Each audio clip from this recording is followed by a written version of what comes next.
بسم الله والصلاة والسلام على رسول الله صلى الله عليه وسلم. رب اشرح لي صدري ويسر لي أمري واحلل عقدة من لساني يفقهوا قولي. May Allah Azza wa Jal gather us in Firdaus al-A'la as He has gathered us here today. And may Allah Azza wa Jal give us an easy death so that we may enter, inshallah, Firdaus al-A'la with the prophets and the messengers. Allahumma ameen. Today, inshallah, we'll be starting a new halaqa series on life after death. A halaqa series that I'm very excited to share, inshallah, because it is a reminder for myself, as a much needed reminder for myself, and inshallah, a much needed reminder for all of you, and something that we can all take and benefit from. Bi-idhnillah ta'ala. And the reason why we called it life after death, right, because Allah Azza wa Jalla describes it as the true life. Or Allah Azza wa Jalla, He says, بَعْدَ أَعُوذُ بِاللَّهِ مِنَ الشَّيْطَانِ الرَّجِيمِ وَمَا هَذِهِ الْحَيَاةُ الدُّنْيَا إِلَّا لَهْوٌ وَلَعِبٌ وَلَدَارُ الْآخِرَةِ وَإِنَّ الدَّارَ الْآخِرَةِ لَهِيَ الْحَيَوَانُ وَإِنَّ الدَّارَ الْآخِرَةَ لَهِيَ الْحَيَوَانُ لَوْ كَانُوا يَعْلَمُونَ. That indeed, verily, this life is an amusement and a play. And verily, the home of the hereafter is the true life, if only they knew. So Allah Azza wa Jalla is describing the hereafter as the true life, something that we will experience even more real than what we are experiencing now. Just as we are alive right now and it feels real, Jannah feels more real than what we feel right now. Right now we go through all the trials and tribulations of life, but the home of the hereafter, the life of the hereafter is lahiya al-hayawan. It is the true life. It is the true life.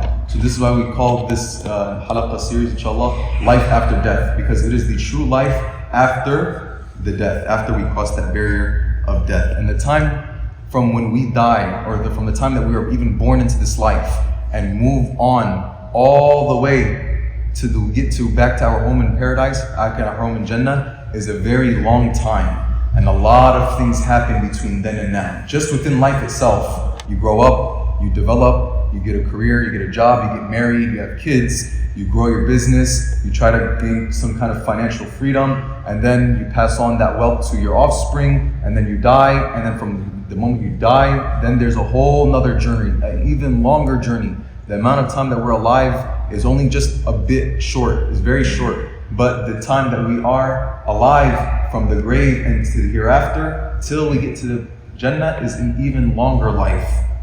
Not just because it's eternal, but because it's a very long journey to get there. But inshallah, for the believer, it will be a very swift journey, and we ask Allah Azza wa Jalla to make us from the believers. Allahumma ameen.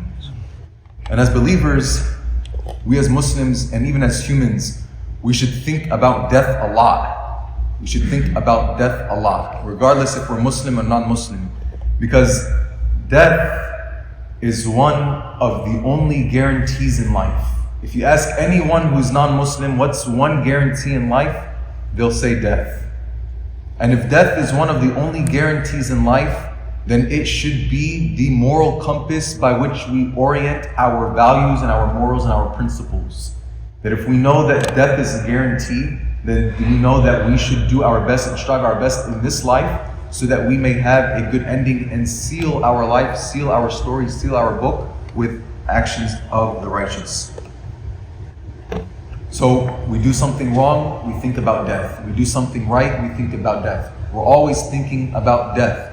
Just as the Prophet Muhammad ﷺ advised us to do. أَكْثِرُوا ذِكْرِ هَذِهِ اللَّذَّاتِ. Continuously remember the destroyer of pleasures. As the Prophet Muhammad ﷺ, he describes death as the destroyer of pleasures. When you're enjoying yourself, remember death. When you're going through a hard time, remember death. Why? Because if we're going through a good time, we need to remember death so that we know that it's not forever. When we're going through a hard time, we need to remember death so we know that it's not forever. And likewise for that enjoyment. Regardless of whatever situation you're in, continuously remember the destroyer of death, because it will remind you that whatever situation you're in, of good or bad, it's not forever. It's not forever. Now the question is, before we even begin, I'd like to ask all of you, who can tell me, if you were to describe to someone who's never experienced death before, who's never known about death before, how would you describe to them the definition of death? What would you say is the definition of death? In your own words, how would you describe to someone what is death? Departure of the soul from the body. Departure of the soul from the body. Very good. And this is what the scholars have said. They've said, إنما الموت هو انقطاع تعلق الروح بالبدن وانتقال من دار إلى دار. That it is the separation of the soul from the body and the transfer of the soul from one home to another home. This is the description that was said by the scholars. So there's two definitions here. The first is that it is the separation of the soul from the body. That is, the soul is ever living, it continues to live on. The body dies and decays and goes and returns back to the earth. And then the second definition is, it is the transfer of the soul from one home to another home. From one home to another home. And we see why, from this second definition, why it's so hard for people to remember death, or so hard for people to accept the fact of death, because they don't want to leave their home in this life for another home. They don't want to leave what they spent so much time to build for a different home. They want the home that they're currently in. So there you'll find two types of people. One that is sad at the time of death because they don't want to leave their home that they built here. And the second kind of person is the happy person at the time of death. The one who is happy at the time of death because of either two factors. Because it's A, they expect the reward from Allah Azza wa Jal of all the struggles that they went through in this life, and or because it's a relief from the trials of this life. So either they are happy because they are expecting the reward from Allah, or they are happy because it's a relief from the stress and the destruction and the pressure of this life. Just like we see the people of Gaza. They are both happy because they are expecting the reward from Allah, and because it's a relief from the trial that they're in. It's a relief from the trial that they are in.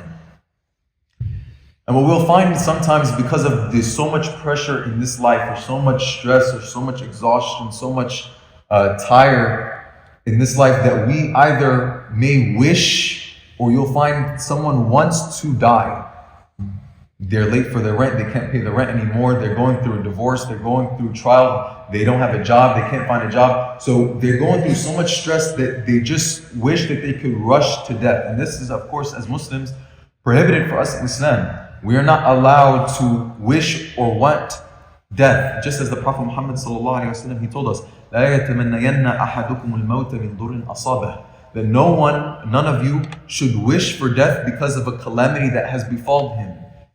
And if he is to do so, وإن كان لابد فاعلا فليقل, then he should say, اللهم أحيني ما كانت الحياة خيرا لي وتوفني إذا كانت الوفاة خيرا لي. Oh Allah, give me life so long as life is better for me, and give me death so long as death is better for me. Now, as we keep this hadith in mind, I want us to hold on to this hadith.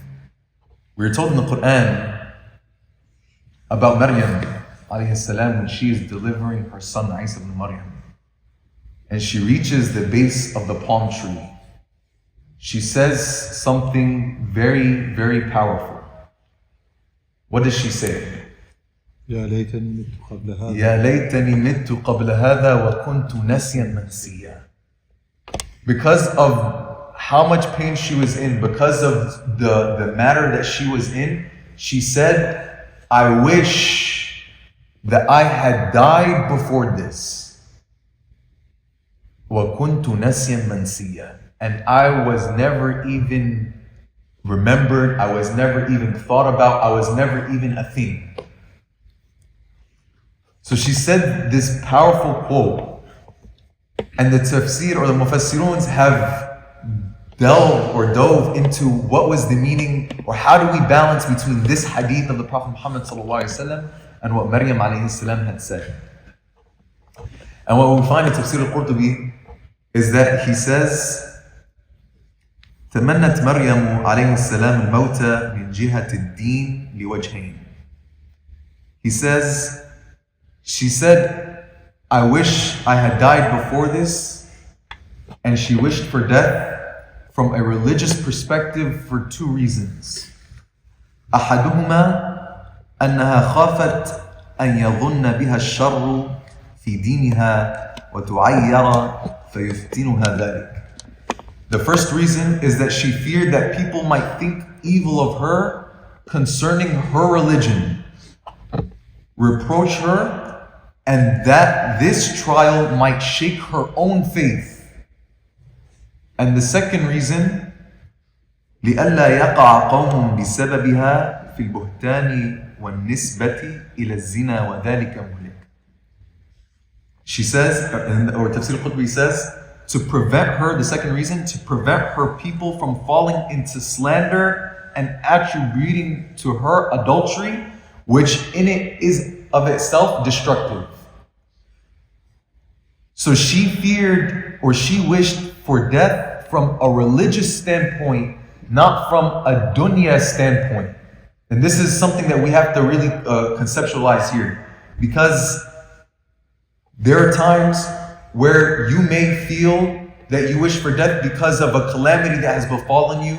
Maybe you lost your job, maybe you're going through a separation, maybe your boss is putting extra pressure on you, maybe you can't pay the rent at the end of the month. Whatever the case may be, these are external factors. But when it comes to the core reason of our existence, when it comes to the pure reason why we are alive, this is a whole nother factor, because we can bear to lose these other factors of life. We can bear to lose the money. We can bear to lose the family. We can bear to lose our limbs. But to lose the core reason of our existence, to lose our Islam, is the true fitna, is the true musibah, is the true loss.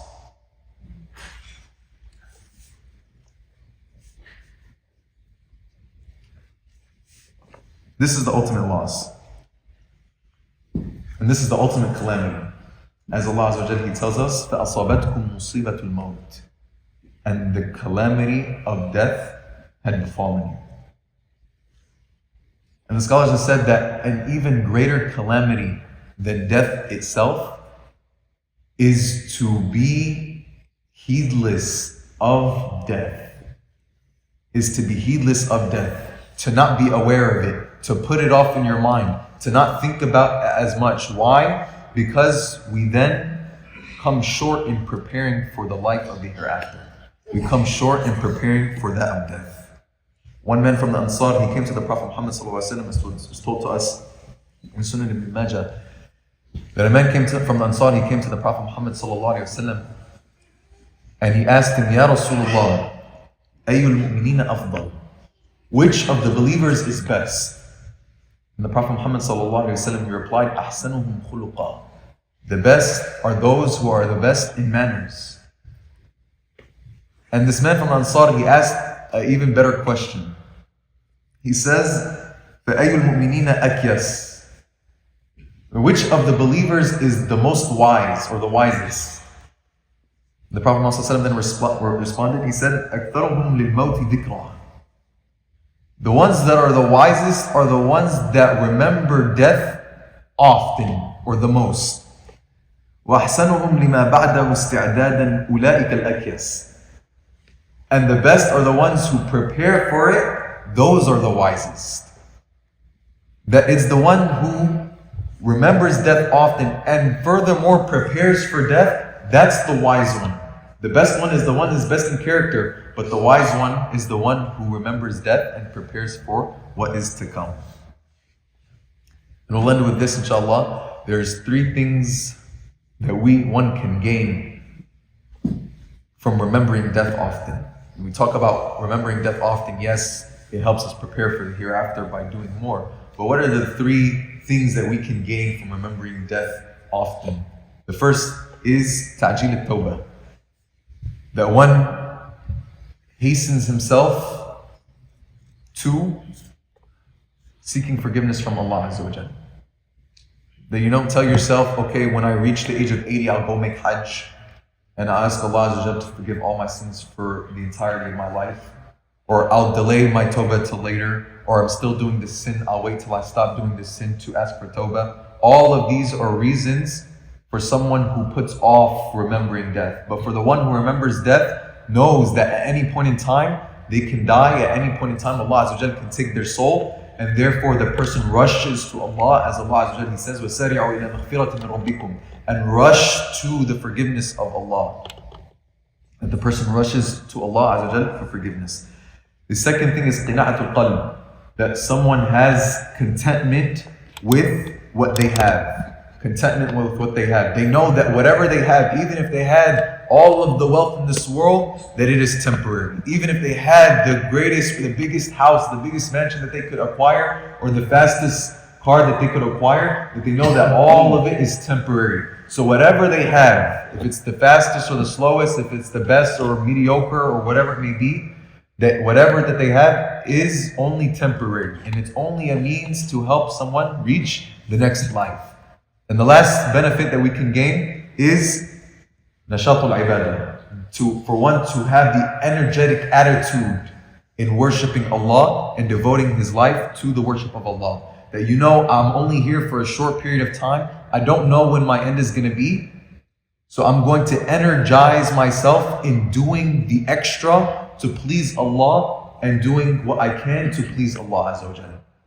To have the energetic attitude, I'm going to die. I need to do what I can now before it's too late. I don't know when I'm going to die. No guarantee for you. They say the angel of death knows no age. Some people die when they're 5 years old. Some people die when they're 55 years old. Some people die when they're 88 years old. No matter what, you don't know. So you have to have the energetic attitude to do the best that you can in this life, because you don't know when that time is going to come. And the vice versa is true. For the one who puts off remembering death, who doesn't remember death often, he misses out, or to him comes three things. And that is the exact opposite of what we mentioned before, that he puts off the tawbah. He doesn't remember, or he doesn't feel like doing tawbah right now. Or he feels like he can do tawbah later. He can recompense himself later. Tarq rida bil kafaf. That someone wants more and more and more, it's never enough. So he continues to acquire more and more and more, hoping that يحسب أن ماله أخلده. He feels that his wealth will give him eternity. That the more he acquires, for some reason, that the more he has, the more wealth he has, that it means that he's going to live longer. This is not the case. Rather, we're going to die at our appointed time. And the last is al-kasal, that someone has laziness in worshiping Allah because they're putting off remembering death. That they have that laziness, that I don't have to do that sunnah salah, or I don't have to pray that prayer when it first comes in, or to pray that prayer on time, that I can delay it to the last minute, or I don't have to rush to pray the prayer on time because that is most beloved to Allah. Right? All of these reasons can cause someone to become lazy because they're not remembering death often. I can pray dhuhr 30 minutes later, I don't need to pray it now. Who's to guarantee that you're going to live 29 minutes later? Right? All of this is what we need to remember. So, as to take it as a whole, to put it in summary, the wisest one is the one who remembers death often, and furthermore prepares for it in this life. No matter what you're going through, we don't want or wish for death, but we are happy when it comes because we anticipate the reward from Allah Azza wa Jal, and it's a relief from the trials of this life. Death in itself is a trial, but being heedless of it is an even greater trial. And we should have the energetic attitude in this life to prepare for the true life after death. May Allah Azza wa Jal enable us to be energetic in our ibadah towards Him. May Allah Azza wa Jal enable us to remember death often. And may Allah Azza wa Jal give us husnul khitam. Jazakumullahu khairan wa assalamu alaikum wa rahmatullahi wa barakatuh. بارك الله فيك.